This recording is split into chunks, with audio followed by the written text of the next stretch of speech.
after the 9th question, what we are going to do is, we are going to now discuss the 10th question of this particular Haryana PCS examination, right? 10th question of this Haryana PCS examination. So the 10th question says, which of the following is incorrectly paired? Which of the following is incorrectly paired? So now you need to tell me the answer to this particular question कि इनमें से कौन सा properly paired नहीं है. जो important word है that you need to see is incorrectly, right? Please be very careful of the word like not, please, of the words like incorrect. So all these words have to be taken care of once you are doing this kind of particular question. तो बताओ कि exactly कैसे you are going to solve this question. Okay, इसने already कर लिया है. Okay, fine. और anyone else? Think about this. कुछ दिख रहा है? Just look at the question properly and there are 90% chances कि इसमें से ही तुम्हें समझ आ जाएगा. And this is a very, very easy question. This is not difficult at all. कैसे अरविंद? आंसर बी है. चलो आंसर बी है, लेकिन कैसे?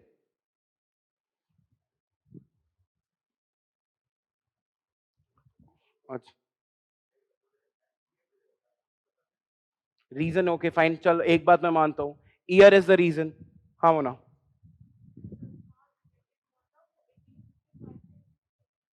परफेक्ट. वो अरविंद वाली बात यहां पर डेट वाली आ गई. चलो, one thing is wrong.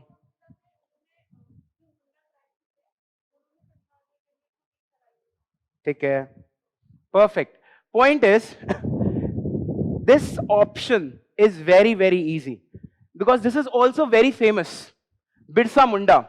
Birsa Munda was a person who did not lead the rebellion of the Santals. सबसे पहले तो Birsa Munda rebellion took place in 1899. That is the first thing which is wrong in this particular question. ठीक है? तो Birsa Munda rebellion 1899 में हुआ था, but here we are talking about the Santhal rebellion, and the Santhal rebellion took place in 1850s. That is the first thing which is wrong over here. Second thing which is wrong over here is that it was not Birsa Munda who led this particular rebellion, but it was your Sidhu. It was your Sidhu and Kanu. It was your Sidhu and Kanu who led this particular rebellion. Sidhu and Kanu who led this particular rebellion. So that is something which we need to understand when we are solving this particular question. That the point is that Santhal rebellion took place in 1855-56 under the leadership of your Sidhu and Kanu. How do you think I should mark the difficulty level of this question? कितना देना चाहिए इसको? Out of 10? 5? Nahi. 5 is too much for this. 3.5 is more than enough for this. This question cannot be more than 3.5. Like, I cannot give it more than 3.5 out of 10 in terms of. हाँ? Santhal rebellion बहुत famous rebellion है. साथ साथ में मुंडा. If you look at the Munda rebellion, that is also very, very famous, right? And the point is, when they are giving you such an easy option to solve, so you should not make a mistake. ये तो एकदम देखते समझ में आ जाना चाहिए कि हाँ, this is the wrong option. जैसे उसको समझ में आ गया कि this is the wrong option. Idea आगे नहीं लगा उसको, but yes, this is the wrong option. This is the correct answer is B. Point is, we should not stop at solving the correct answer. Now what we should do is, we should understand that why the Ramosi uprising took place, why the Ramosi uprising took place, and also we should understand कि हुई कहाँ पर थी, right? That is your task to do. कि what was the Ramosi rebellion and where exactly it took place. Then you should come to Santhal rebellion. कहाँ पर हुई थी और क्या reason था? That is your task. Rangpur rebellion कहाँ पर हुई थी और क्या reason था? And same with the coal uprising of the Chota Nagpur Plateau कहाँ पर हुई थी और क्या reason था? Right? So all such things should be done when you are solving a particular question. This is how you approach a particular test series or a particular practice test. कि जो भी चीजें आ रही हैं इसके अंदर, वो तुम्हें उसको आगे अपने आप कैसे लेके जाना है. how you should do a little research on this, and then you should start solving this particular question. समझ आया? कोई problem? And now you know what you need to do in this particular question, that you need to solve all the options. कोई problem? चलें आगे? Okay, fine. Let's go आगे. Next question is, which of the following statements about Ahar movement are true? Which of the following statements about Ahar movement are true? One of its founding member was Maulana Muhammad Ali. Its members advocated active participation in the Indian national movement. It was founded in the early decades of the 20th century. It supported the loyalist politics of the Aligarh movement. Choose the correct answer. Now, choose the correct answer.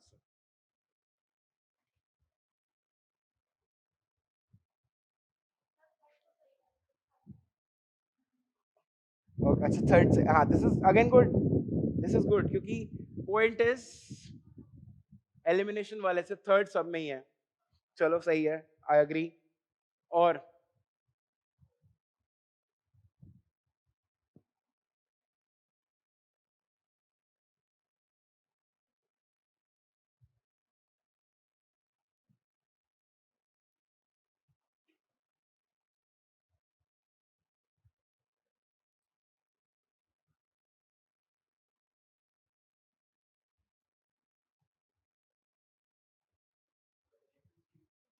May B C सी है one second नहीं 1 3 and 4 no C is not the answer A का क्या है second 3 and 4 second 3 and 4 no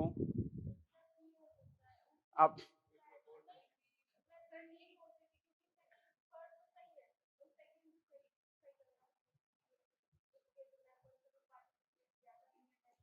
ठीक है चलो आगे second भी ठीक है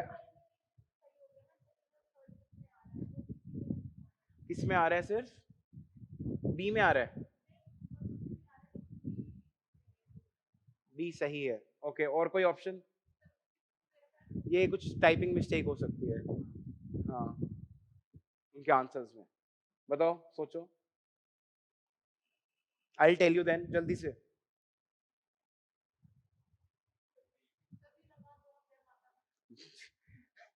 जय माता दी ली है यहाँ पे okay these are about your 2 marks ठीक है हाँ तो सुनो अब सबसे पहले जो हमें इसके अंदर समझना है दैट अहर मूवमेंट क्या थी ठीक है अहर मूवमेंट क्या थी और जो सेकंड चीज हमें इसमें से देखनी है वो ये है Ali what was your Aligarh movement right these are the two things we need to understand from this particular question ठीक है a point is when we talk about the Arhar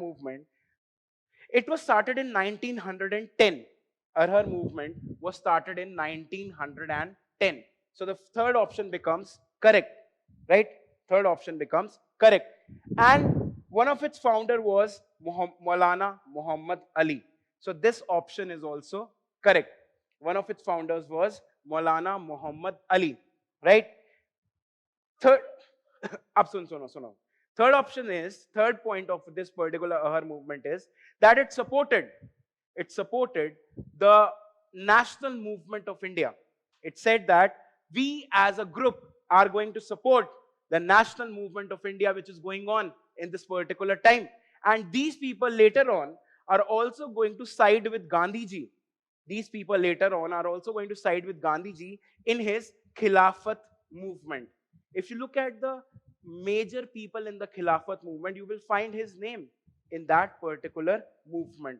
So point is, he will be supporting your nationalist movement, right? So option number second becomes correct, option number 1 becomes correct, and option number 3 becomes correct. So point is, when 1 is correct, this is not 6, this is 1. This is not 6, but this is 1. So option number 1 is correct, second is correct, and the third is correct. So automatically option number B becomes correct. That is there. ठीक है? Mom, ठीक है? Same people. So थोड़ा दिमाग लगाना important है कि मौलाना मोहम्मद अली हमने कहीं सुना है या नहीं सुना है? Yes, these people, Muhammad Ali and all others, there were others also, right? Yes. So these people played a very important role in the establishment of your Khilafat movement also, right? So point is, whenever you are doing Khilafat movement, just look into the background of the people who were the founders of the Khilafat movement. So you will now understand that Arhar movement was started by them. Point is, now we have got the answer. That is fine. But point is कि what is this Aligarh movement? ये हमें समझना बहुत important है. What is this Aligarh movement? तो हुआ क्या था? After 1857, what started to happen is that the Britishers, they started to side with the Muslims. Sorry, they started to side with the Hindus. Why? Because they believed that 1857 का जो revolt था that was led by the Muslims. और Britishers की एक बहुत अच्छी आदत थी, अच्छी याद अच्छी आदत क्या थी? To divide and rule. Correct? Divide and rule आदत थी उनकी.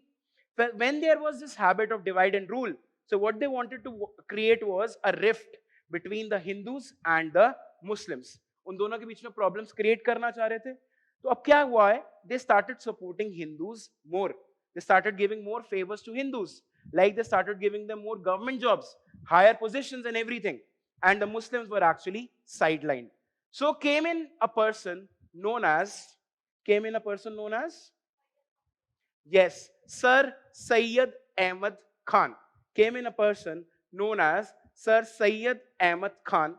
And he then started a movement known as the Aligarh movement. और अलीगढ़ मूवमेंट में बेसिक पॉइंट ये था that I am going to create a movement of reform in the Muslim society.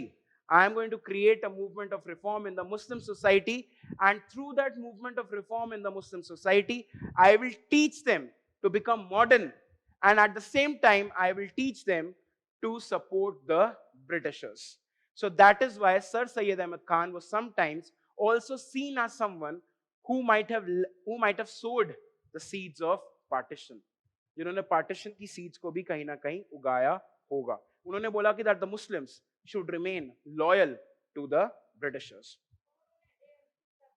AMU की earlier AMU was known as your Mohammedan Anglo-Oriental College. Later on it came to be known as the Aligarh Muslim University, right? So this is something which we need to understand. Correct? So ये एक basic funda है इसके अंदर. So what you need to do in this particular question is you need to read a little bit about your Maulana Muhammad Ali. That is what you need to read about. And you also need to read about what is Aligarh movement, right? What is Aligarh movement? और simple सी एक चीज ये है, if they are supporting the national movement of India, why will they support the Aligarh movement? क्योंकि Aligarh movement तो कह रही है कि Britishers का साथ दो. Aligarh movement ये नहीं कह रही कि that you should participate in the nationalist politics, right? So these are two contradictory points to each other. तो इसलिए fourth will be the wrong option and the correct will be your B. Option number B will be correct. But हमें भी answer से ज्यादा ये देखना है कि हमें इसमें किस चीज पे वर्क करना है. We have to work on Maulana Muhammad Ali. We have to work on the Aligarh movement. So how many marks should I give it out of 10 in terms of difficulty level? 6. 6 is fine. क्योंकि इसमें थोड़ा difficult था ये. Because point is 6 भी इसलिए because you people might not be knowing about the Aligarh movement. But once you know about the Aligarh movement, the point is ये question बहुत आराम से सॉल्व हो जाता. जिसमें फोर्थ आ रहा है, इसमें फोर्थ आ रहा है, इसमें फोर्थ आ रहा है, इसमें फोर्थ आ रहा है. पॉइंट इज कि उसमें बी में फोर्थ नहीं आ रहा है. राइट और रॉन्ग? समझ आया थोड़ा थोड़ा कि कैसे क्वेश्चन को सॉल्व करते हैं. You can not know everything. सब कुछ याद रख सकते हैं? You can not know everything. Point is you have to apply logic sometimes क्या 80% of the times you have to apply logic, क्योंकि तुम्हें थोड़ी थोड़ी चीजें एग्जैक्टली पता होंगी. Otherwise you have to apply the logic. तो यहां पर थोड़ा लॉजिक लगाने वाला था, इसलिए I have given it your 6 marks. ठीक है, चलो जी, let's go to the 12th question. Let's go to the 12th question which is again very very easy. इसको करने से पहले ही I will mark it as 2. इसके अंदर जो डिफिकल्टी लेवल है this is 2 out of 10. Very very easy question. अब बताओ कैसे. You people are going to tell me first. हाँ बताओ, दिखाई दे रहे हैं? ओके, सोचो सोचो.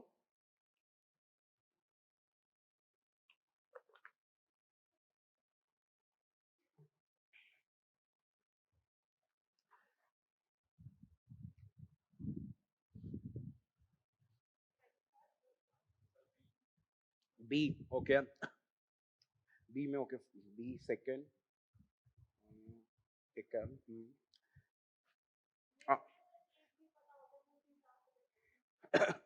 Point is, we have already discussed this thing in the class. We have, because you were ill, na? So, but we have already discussed this thing in the class. We have even written their dates. So, Prabhat is correct. Prabhat is correct. बहुत simple सी चीज है ये, ठीक है? If you understand one thing, if you go back to your notes and understand one thing, that Baba Farid was the guru of Nizamuddin Aulia.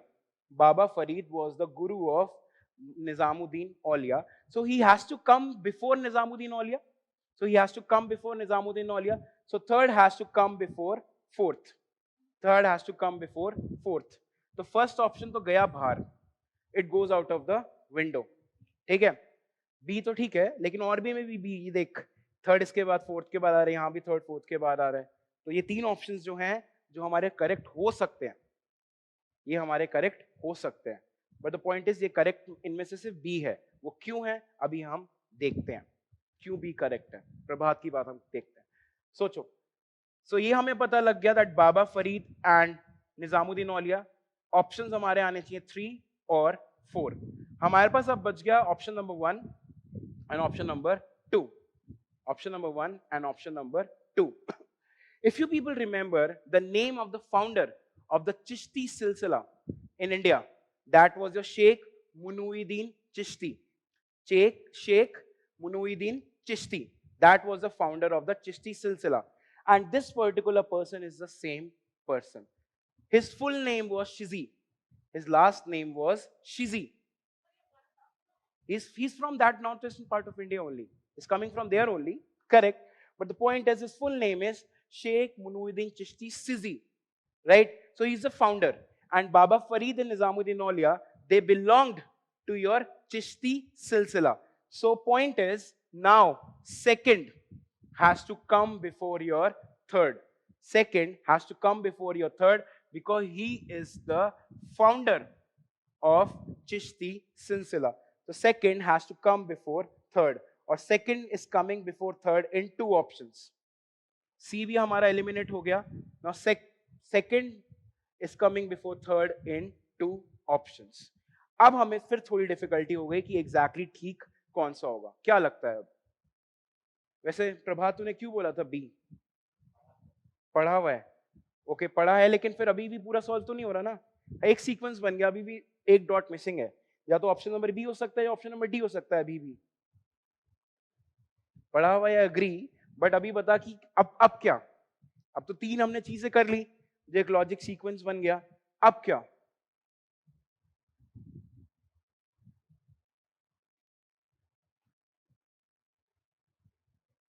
बहुत simple सी चीज है. That order is Sheikh Muinuddin Chishti, founder. Second person who comes is Baba Farid. ठीक है. Point is, next is your Nizamuddin Auliya, and then comes your Nasruddin Chiraghe Delhi. So they almost belong to the same silsila. They belong to the same silsila. Point is, if they belong to the same silsila, इस question में catch था that they belong to the same Sufi order. They belong to the same Sufi order. So when they belong to the same Sufi order, if the founder is Sheikh Munuiddin Chishti, if the founder is Sheikh Muinuddin Chishti, point is कि वो पहले आना चाहिए, नहीं आना चाहिए? आना चाहिए, पहले आना चाहिए अगर वो फाउंडर है, और बाकी उसके बाद आएंगे. ठीक है. So he has to come in the first thing, then the B is the correct answer. समझ आया थोड़ा थोड़ा? क्या समझ आया तुम्हें कि ये थोड़ी कंफ्यूजन है? बट पॉइंट इज, इसके अंदर फिर भी एक चीज आ रही है कि ये तीनों जो लोग आ रहे हैं, ये बाबा फरीद, निजामुद्दीन औलिया और Nasiruddin Chirag-e Delhi, they are one after the other. तो ये एक ऑर्डर है. Chirag-e Delhi someone who is a Sufi saint, जिनकी दरगाह दिल्ली में है, तुगलकाबाद के पास, right? And he was also someone who belong to this particular Sufi सिलसिला. ठीक है. चिराग दिल्ली जो है वो इन्हीं के नाम से है. तो इसमें एक सिंपल सी ये कैच है कि जब हम पढ़ेंगे सूफी सेंट्स वाला, जो हमने ऑलरेडी पढ़ लिया है, जब हम सूफी सेंट्स वाला जो क्वेश्चन है, टॉपिक है जो हम पढ़ें, तो उसमें ये देखें कि कुछ सिलसिला के कौन कौन से सूफी सेंट्स हैं। तो अगर हमें वो पता, एटलीस्ट हमें सबके फाउंडर याद होने चाहिए, थोड़ा बहुत हमें फाउंडर एग्जैक्टली याद होने चाहिए। And if we know the founders of each of these, then we will be able to solve the questions very very easily. ठीक है, ये क्वेश्चन का जो थोड़ा डिफिकल्टी लेवल 2 है, बट बिकॉज ये थोड़ा क्या है, स्टैटिक है, ये बहुत ज्यादा स्टैटिक है, ये बहुत ज्यादा आपको डिटेल्स में निकल के लेके आना है। ठीक है, तो ये एक पॉइंट है इसका। कोई दिक्कत इसके अंदर समझ में आ गया कि इसको थ्रेड कैसे ज्वाइन करना है? बाबा फरीद टू निजामुद्दीन औलिया टू चिरागे दिल्ली, और उन सबका फाउंडर कौन था?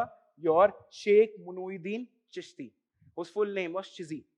अगर तुम्हें फिर भी कंफ्यूजन लग रहा है, what you can do is you can write their dates, you can actually write their dates. ठीक है, चलें लास्ट नेक्स्ट क्वेश्चन करें, 13th। Given below are the location of 4 archaeological sites: Atirampakkam, Bhimbetka, Phillical, Atirampakkam, Bhimbetka, Phillical, and Barzahom, and Barzahom, and Barzahom. Which among the following presents the correct order of their location from north to south? बताओ, एक second में question दोबारा वही कर दूं, north to south. चलो जी बताओ, I want explanations also. ये रहे ऑप्शंस: अटीरमपक्कम, बिम्बेटका, फिक्लिकल एंड बर्जाहोम। तूने ऑलरेडी कर लिया है, आई नो। अब ऑप्शंस दिखाऊं? ये ले, अरे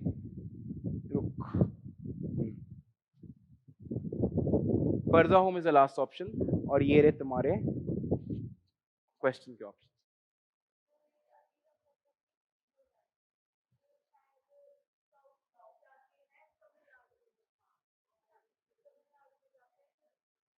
लिखता रहूं साथ साथ में। Attirampakkam according to you Tamil Nadu, okay fine, this is in Tamil Nadu. And then Bhimbetka is in Madhya Pradesh, ये सबसे इजी ऑप्शन है। Then Piklihal, Piklihal sorry,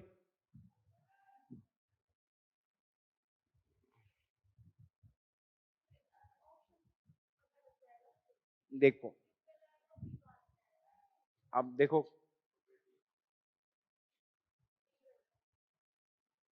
D north to south. ठीक है, नॉर्थ टू साउथ का मतलब है जो एंड में आएगा that will be your Attirampakkam, right और रॉन्ग? ठीक है, अब देखो अटीरमपक्कम इज पी। अब हम देखते हैं कि क्या हम इससे सॉल्व कर सकते हैं। भाई ये तो हो ही गया, सो that is the most easy option, right और रॉन्ग? तो उसका डिफिकल्टी लेवल है 0। At least they will know Barzahom. Barzahom is something which is a very famous. अब तुम्हें कुछ पता ही नहीं तो मैं क्या कर सकता हूँ इसमें? इसको क्या point is I am not marking the difficulty level of the question.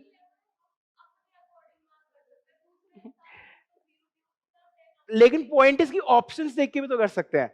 Options, UPSC के जो ऑप्शंस होते हैं, अगर तो नेहा उसकी बात करे, उसके ऑप्शंस में इतने इजी ऑप्शंस नहीं आते कि एक पी पता लग गया तो हमें सारे पता लग गए। वो बहुत मतलब होता है ना कि तुम्हारी किस्मत अलग अलग, ट्रिक बहुत अलग है उसकी। तो इसलिए मैंने इसके डिफिकल्टी लेवल जो है वो इसको ऑलमोस्ट 0 रखा है। नहीं, ऑप्शन नहीं, 9 10 तो बहुत ज्यादा हो जाएगा। ये मैक्स टू मैक्स में तुम लोगों की बात मानते हुए 1 या 2, उससे ऊपर नहीं रख सकता। मेरे हिसाब से तो इसका डिफिकल्टी लेवल 0 ही है, क्योंकि इसके ऑप्शंस बहुत इजी हैं। इसके ऑप्शंस जो हैं बहुत, हाँ ये तुमने भी पढ़ रखा है। अच्छा, तो पॉइंट इज देखो, अटीरापक्कम इज इन तमिलनाडु, ठीक है, Bhimbetka is in Madhya Pradesh, Bhimbetka is in Madhya Pradesh, Piklihal is in Karnataka, Piklihal is in Karnataka, right, and Burzahom is in Jammu and Kashmir. बर्जाहोम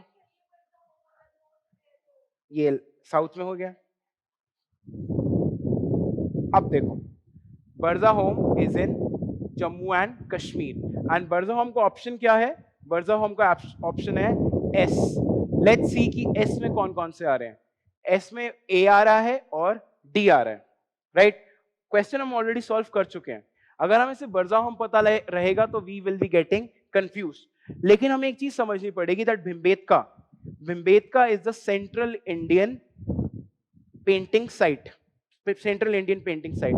तो वो जो एग्जैक्टली है वो बीच में कहीं आनी चाहिए, ठीक है। तो वो भी हम एक दिमाग लगा सकते हैं। बट इसके अंदर तो बहुत सिंपल सी एक चीज है कि अटीरापक्कम, ठीक है। At least the name suggest this is something from south, ठीक है। It is something from south. तो देखो कि साउथ के एंड में कुछ आ रहा है, टॉप में बरजाहोम उसमें ऑप्शन आ रहा है। So this will make your question solving even more easy.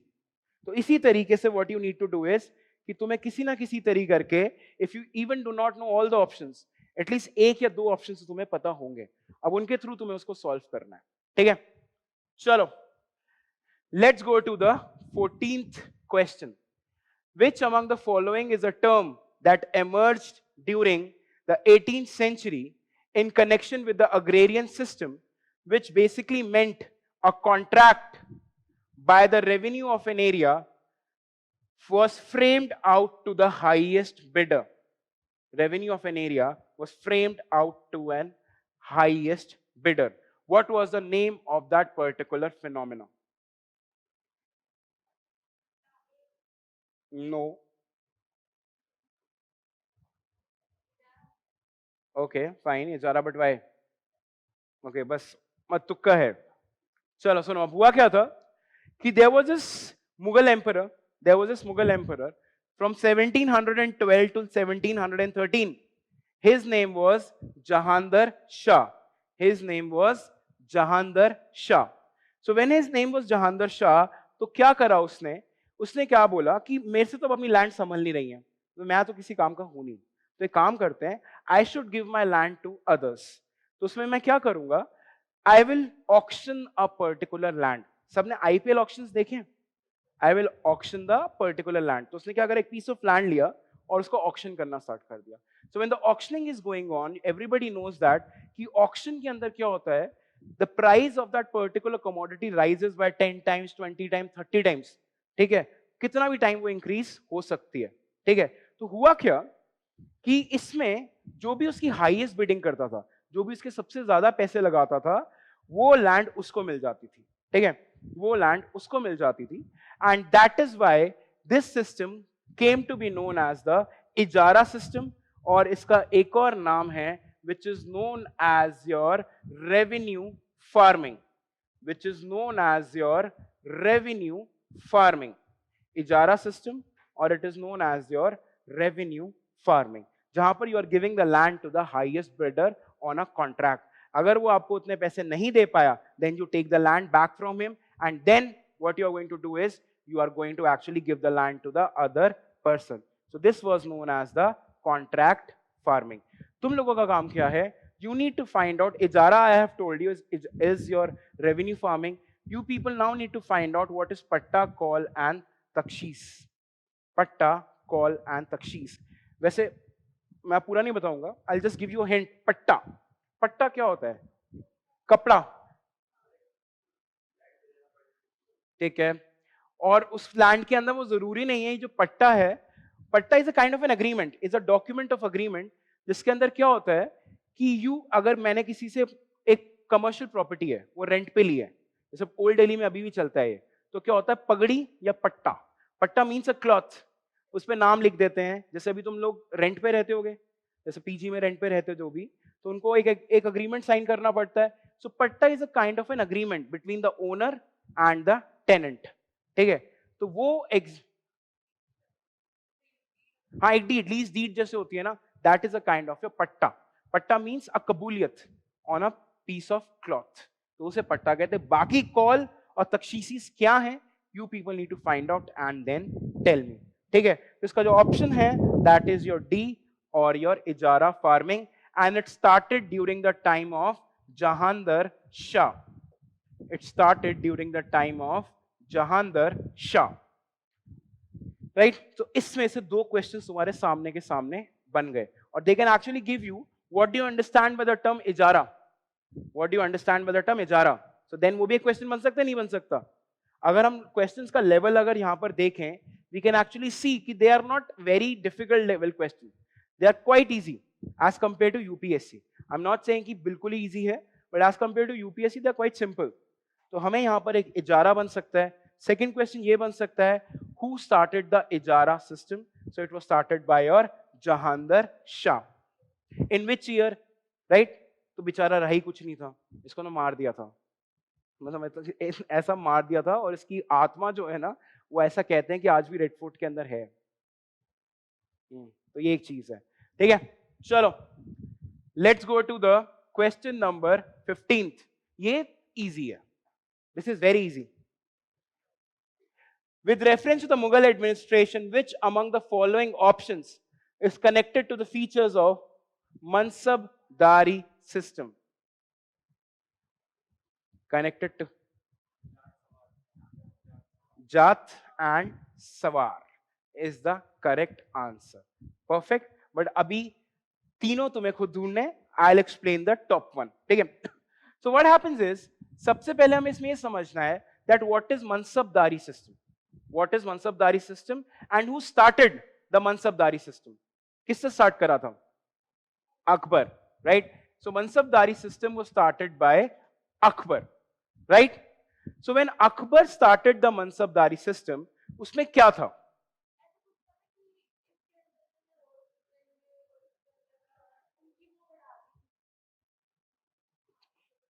कोई नहीं, सही, you are going on the right track.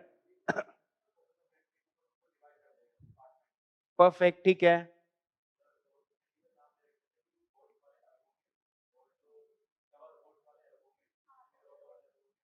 क्या बात है। दू अस्पा सी अस्पा, तीन अस्पा सी अस्पा, हाँ? सो दैट इज द टर्म। और ये जो चीज हुई थी ना, ये अकबर के टाइम में कम हुई थी, ये जो स्टार्ट हुई थी जहांगीर और शाहजहां के टाइम पे ज्यादा, और खासकर हुई थी जहांगीर के टाइम से ज्यादा। मशरूत जागीर और ये सारी जो जागीर थी, ये सब स्टार्ट हो रही जहांगीर के टाइम से, और शाहजहां के टाइम पे ज्यादा इंक्रीज हो रही है। लेकिन अभी हम उस पर नहीं जाएंगे, हम सभी सिर्फ पढ़ेंगे मनसबदारी सिस्टम के बारे में। तो मनसबदारी system was something which was common to your iqtadari system, which was similar to your iqtadari system, ठीक है। मनसब was also equal to your iqtadari system, ठीक है। तो इसमें भी क्या होता था, a king, what he used to do is, king in this sense is your Akbar, what he used to do is, he used to grant a piece of land to the people in lieu of their salary, ठीक है। Piece of land to the people in lieu of the salary. अब लोगों का काम वहां पर क्या है? अब लोगों का काम वहां पर है to maintain law and order, correct? वहां पर मेंटेन करो law and order, do agriculture और at least supervise the agricultural functions, साथ साथ में collect revenue, collect revenue. Fourth था इसमें maintain, maintain army, maintain army for the king, ठीक है। और फाइनली क्या है, transfer the surplus to the king, transfer the surplus to the king. समझ आई थोड़ी थोड़ी बात? अब बताता हूं कैसे। एक लैंड है, एक सिर्फ एग्जाम्पल के लिए मैं तुम्हें मनी लेता हूं इसके अंदर। एक लैंड है, उसकी टोटल कैपेसिटी है 100 रुपीज, लैंड की टोटल कैपेसिटी 100 रुपीज, ठीक है। अब एक मनसबदार की सैलरी है अप्रोक्सीमेटली 30 रुपीज, ठीक है। मनसबदार की सैलरी है 30 रुपीज। तो किंग क्या करेगा, उसको 100 रुपीज वाली लैंड दे देगा, दे दी। देने के बाद क्या होगा, mansabdar will be maintaining law and order, उसके अलग सा एक्सपेंसेस लगेंगे, सपोजली 10 रुपीज लगे, ठीक है। he will be spending 10 rupees in that. Agriculture कराना है, उसमें 20 रुपीज लग गए, ठीक है। रेवेन्यू कलेक्ट करना, उसमें फिर 10 रुपीज लग गए। आर्मी मेंटेन करनी है, उसमें फिर से लग गए 20 रुपीज, ठीक है। टोटल कितना होगा, 30, 40, 50 एंड 80, ठीक है। अब टोटल एक्सपेंसेस जो हैं वो आ रहे हैं आपके 80, टोटल एक्सपेंसेस जो आ रहे हैं वो आ रहे हैं आपके 80, और जो टोटल लैंड की कैपेसिटी है, जो आपने टोटल रेवेन्यू कलेक्ट करा है, दैट इज योर 100। तो कितना एक्स्ट्रा बचा? 20, and this 20 will be then transferred to the king. So this was known as your Mansabdari system. So Mansabs were actually the piece of land. Mansabs were the positions given to the officers in the kingdom of Akbar. ठीक है? So this system was started by Akbar. Mansabdari क्या system था? And Mansabdari system was similar to your Ikta system. It was similar to your Ikta system. Ikta system of the Delhi Sultanate. ठीक है? And when we come to modern India, we will also see that similar system was developed by the Marathas, and that system came to be known as the Saranjams. That system came to be known as the Saranjams. तो ये एक चीज है which we need to understand कि मनसबदारी system क्या होती थी. ठीक है? Okay fine. आगे. मनसबदारी सिस्टम के दो पार्ट्स होते थे. मनसबदारी सिस्टम के दो पार्ट्स होते थे. उसमें होता था एक जात और सवार. तो जात रैंक, मनसबदारी consisted of your जात rank and your सवार rank. जात rank or your सवार rank. It consisted of two ranks. सवार तो everybody now understands कि कितने horses maintain करने. Number of horses to be maintained. Sawar basically means number of horses to be maintained by a particular officer. That was the Sawar. What was the Zat? What was the Zat rank? Perfect. हाँ प्रभात. Not exactly, but हाँ कहीं हद तक. बिल्कुल. जात जो आपकी rank होती है, zat meaning something of a personal rank. Personal rank in the court of the emperor. Emperor के कोर्ट में आपकी क्या पोजीशन है? That was known as your zat rank. That was known as your zat rank. Personal rank, personal position in the court. Personal position in the court of the king. That was known as the zat rank. तो मनसबदारी में दो चीजें होती थी. It was your zat and the sawar rank. And zat was the personal rank in the court of the king and sawar were the number of horses you have to maintain. तो इसके अंदर से हमने 3 क्वेश्चंस निकाल लिए. नहीं निकाल लिए कि व्हाट इज जात एंड सवार. ठीक है, व्हाट इज जात एंड सवार. जब हम मनसबदारी सिस्टम पढ़ेंगे इन मिडिवल इंडिया, अभी मैं तुम्हें ज्यादा कंफ्यूज नहीं करूंगा, नहीं तो तुम कहोगे कि सर क्या हो गया ये अचानक से. तो बहुत इंटरेस्टिंग सी एक चीज ये है कि Zat rank was always higher than the Sawar rank. Zat rank was always higher than the Sawar rank. आपकी किंग के कोर्ट में क्या पोजीशन है वो ज्यादा मैटर करती है उसके बजाय कि आप किंग के लिए कितने हॉर्सेस मेंटेन कर रहे हो. That was the basic thing which we need to understand. क्या चीज? Yes, the cabinet minister. Right. So that was your question. तो मनसबदारी सिस्टम इसके अंदर हमें पढ़ेंगे. सो वी हैव स्टडीड थोड़ा बहुत. किसने स्टार्ट करा, कौन से ईयर में स्टार्ट हुआ, दैट ऑल्सो बिकम्स इंपॉर्टेंट. और जात और सवार क्या होती है, that becomes a question in the exam. So there are 3 to 4 questions which can be made from this particular question. Right, चलें आगे. Okay fine. नेक्स्ट वाला क्वेश्चन भी बहुत ज्यादा इजी है. It is again very very easy. तो please बताएं. I'll just read this question out and then you people tell me. In the context of the land revenue settlement of the colonial India, which of the following statements is not correct? The catchword here is not correct. Catchword here is not correct. So what is the basic idea? In 1790, Lord Wellesley introduced a permanent settlement in Bengal province. Option number B, under this, the zamindars were recognized as the owners of the entire land in the zamindari. Third, it made the land ownership hereditary. Fourth, zamindars were given the right to sell their land. So out of which statement is not correct? A, Arvind. B, सोच लो फिर से. Okay, almost A, B. So I have 2 options as B and 4 options as A. अभी idea नहीं है, कोई नहीं, धीरे धीरे लग जाएगा. So correct answer is A. Correct answer is A. और वो कैसे था, I'll tell you. So there were three settlements which were started by the Britishers in India. First is your permanent, second is your Raiyatwari, and the fourth is your Mehelwari.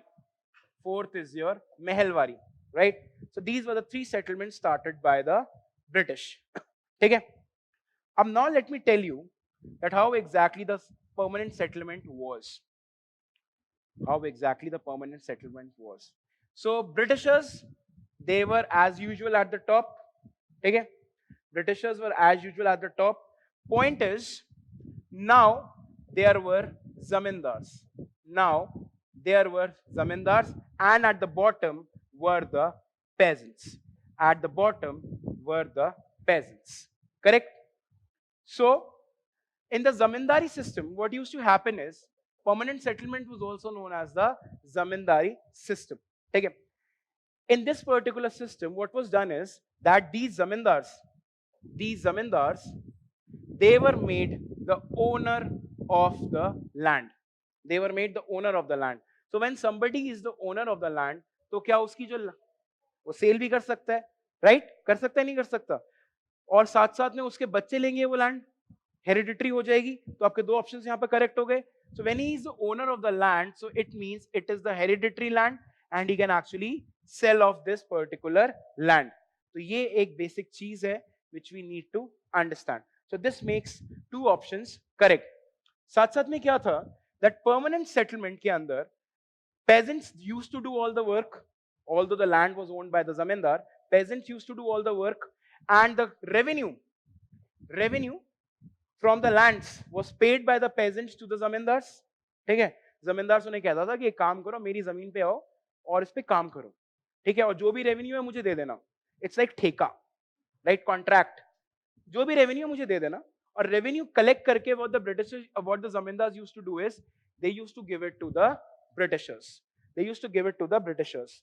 And point is, earlier it was made for 10 years, but later on it was made permanent. कि हमेशा के लिए इसके अंदर जो rate of वो है rate of revenue, that will remain the same. ठीक है? और क्या होता था? This was a yearly revenue paying system. Yearly revenue paying system. Like for example, this is September. This is September 2021. Somebody has paid his revenue in September 2021 on the 12th of September supposedly. ठीक है? अब क्या होगा? That particular person has to pay the revenue again on 12th September 2022 and also before the sunset of that particular day. और sunset के बाद अगर दिया, then your land will be taken back from you. Your land will be auctioned by the Britishers. चाहे आप owner हो या नहीं हो, so your land will be auctioned by the Britishers. So there was also the prevalence of the sunset law in the zamindari system. Sunset law. ठीक है? ये सब इसमें बातें हो गई. अब इसमें से सिंपल चीज ये है, एक लाइन इसके अंदर स्टेटमेंट में ये दे रखी है, इट वाज स्टार्टेड इन 1790. ठीक है? But the point is this was started in 1793. This was started in 1793. So that makes half the statement already wrong. ठीक है? This makes half the statement already wrong. ठीक है? और if you read the statement, it was started by Lord Wellesley. It was started by Lord Wellesley. Simple point is, Lord Wellesley was someone who was responsible for the starting of what? Lord Wellesley ने क्या start करा था? Something starting with S? Yes, perfect. Lord Wellesley started your subsidiary alliance. What he started was your subsidiary alliance. ठीक है? तो यहाँ पे Lord Wellesley तो नहीं हो सकता. What it is? It was started by a Lord Cornwallis. So this zamindari system or the permanent settlement was started in 1793 by Lord Cornwallis. By Lord Cornwallis. So that is something which we need to understand. It was started by Lord Cornwallis. So इससे हमें पता लगता है कि that statement number second is correct, owners of the land. Statement number third is correct, land ownership was hereditary. Zamindars were given the right to sell the land, that is also correct. But what is not correct is option number A, because this is 1793 and this is your Lord Cornwallis. This is your Lord Cornwallis. So that is what you need to do. अब तुम्हारा काम ये है, you need to find out कि lord Wellesley ने क्या करा था और जो सिस्टम उसने जो स्टार्ट करा था उस सिस्टम का नाम क्या था और उसके फीचर्स क्या थे. और उसके अंदर एक और क्वेश्चन ये बन सकता है उसके फीचर्स में, chronological order of the states which accepted your subsidiary alliance. बोलो बोलो, कोई नहीं कोई नहीं. उसमें बहुत सिंपल सी चीज थी नेहा कि अब क्या होगा कि your external affairs will be controlled by the Britishers, internal affairs you will be controlling. ये सिर्फ बात थी. This was only the talk. हुआ क्या? They appointed a British resident. Supposedly he is a king. ठीक है? And she is a British. So she will come to him and say, okay, fine. अब एक काम करते हैं. You manage the internal affairs of the kingdom. I'll manage the external affairs of the kingdom. But I'm going to appoint Arvind as the British resident in your kingdom. अब अरविंद क्या करेगा? अब अरविंद ऐसे शांत तो बैठेगा नहीं. अरविंद क्या करेगा? जो भी महाराजा कहेंगे उसका उल्टा बोलेगा. कहेगा कि नहीं ऐसा तो नहीं हो सकता. ये तो this is against the British. This is against the British. So point is, Britishers said that they will be only interfering in the external matters, but they also started interfering in the internal matters. So that is your subsidiary alliance. इस question से 3 questions बने नहीं बने? बिल्कुल बने, right? Doctrine of lapse, policy of ring fence. Policy of ring fence, policy of ring fence में क्या होता है कि आप 2 किंग्स के पास जाओगे and then you will tell them कि ओके फाइन, अरे आपको उससे खतरा है, उससे भी कहोगे आपको उससे खतरा है, so please take our army. Army तो तुमने दे दी. आर्मी जब तुमने दे दी, द पॉइंट इज आर्मी की मेंटेनेंस ब्रिटिशर्स कर रहे हैं, आप खुद कर रहे हो? आर्मी की मेंटेनेंस हम खुद कर रहे हैं, वो कर रहे हैं, किंग्स कर रहे हैं. जो पैसा कहां से जा रहा है? किंग्स के पास से जा रहा है. पॉइंट इज आर्मी किसकी है? ब्रिटिशर्स की है. जिसकी आर्मी उसके पास पावर है. अब जिसके पास पावर है वो कंट्रोल करेगा. So king was now just sitting on the throne without any work. So that is known as your policy of ring fence. मतलब कि आप चारों तरफ से घेर रहे हो उसको. Correct? Okay, let's come to the last question of this particular Haryana PCS examination, history question. With reference to medieval Indian history, this is again from art and culture. This question is from art and culture. With reference to medieval Indian history, what does Pitra Deora work refers to? What does Pitra Deora work refers to? Options are these. It was a type of textile design. It was a type of textile design. Colored hard stones placed in the depression carved in your marble or sandstone to create beautiful ornate patterns. Variety of musical instruments played during Mughal wedding rituals. A kind of colored photograph brought from Iran to the Mughal court.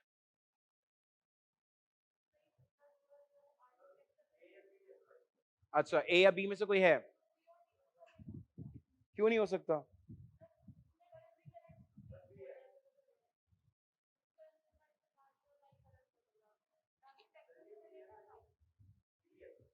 हाँ, perfect answer है B.